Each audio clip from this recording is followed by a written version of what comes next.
समय जब भगवान ने पहाड़ उठाया ना तो शाम हो चुकी थी, रात्रि को कुछ दिखाई पड़ा नहीं।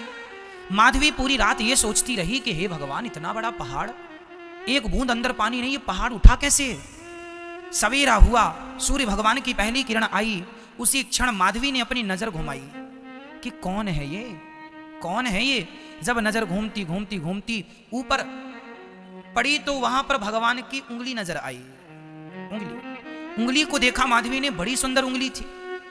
उंगली के नीचे दृष्टि डाली तो पूरा हाथ दिखाई पड़ा। हाथ के नीचे दृष्टि डाली तो हाथ के बराबर में ही भगवान का मुख था। और जो माधवी ने आज पहली बार भगवान को देखा, उनकी सुंदर सी मुस्कान, उनकी आंखें, उनके घुंघराले से बाल, जो माधवी ने देखा, समझ गई कि एक उंगली से पहाड़ उठाने वाला कोई पुरुष नहीं है, ये तो भगवान है। तुरंत वहां माधवी रोने लगी, हे मेरी माँ, तूने मुझे कौन सा गंदा पाठ पढ़ा दिया।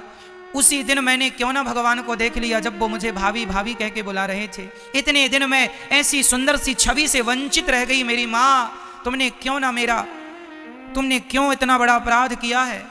वो रोने लगी और भगवान श्री कृष्ण के चरणों पर जब दृष्टि डाली, उन चरणों में डूब गई। हे श्याम सुंदर, मुझे माफ कर दो। मन ही मन वो भगवान को देखने लगी, आंसू बहाने लगी। और देखते देखते एक भगवान थे जो 7 दिनों तक ना कुछ खाए ना कुछ पिए, बस खड़े रहे।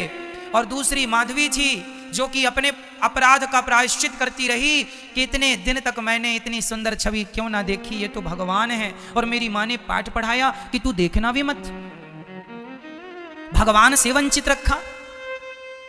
कई लोग आपको यही पाठ पढ़ाते हैं कि अरे भगवान तो कुछ होते नहीं है। माधवी की माँ ने जैसे उल्टा पाठ पढ़ा दिया माँ को, ऐसे भी आज समाज में कई लोग भगवान से दूर करने के पाठ पढ़ा देते हैं, जिससे आपको लगता है कि भगवान से दूर रहना चाहिए। अरे भगवान की नज़रों से नज़रें मिल गईं। जब भगवान को देखा, उनके इतना आकर्षण, माधवी आकर्षित हो गई और मन ही मन उनको अपने हृदय में बसाकर बिठाकर, अब तो दिन रात उन्हीं का। 7 दिन कब बीत गए। इंद्र आए, भगवान से माफी मांगी। भगवान ने गोवर्धन की स्थापना जहाँ की तहाँ की। माधवी जाके गोविंद के चरणों पर गिर पड़ी, नाथ मुझे अपराधिन को माफ कर दो, मुझे माफ कर दो। भगवान ने कुछ ना कहा। जब हम बोल रहे थे तब तुमने भी कुछ नहीं कहा, अब तुम बोल रही हो तो हम क्या कहें। पर भगवान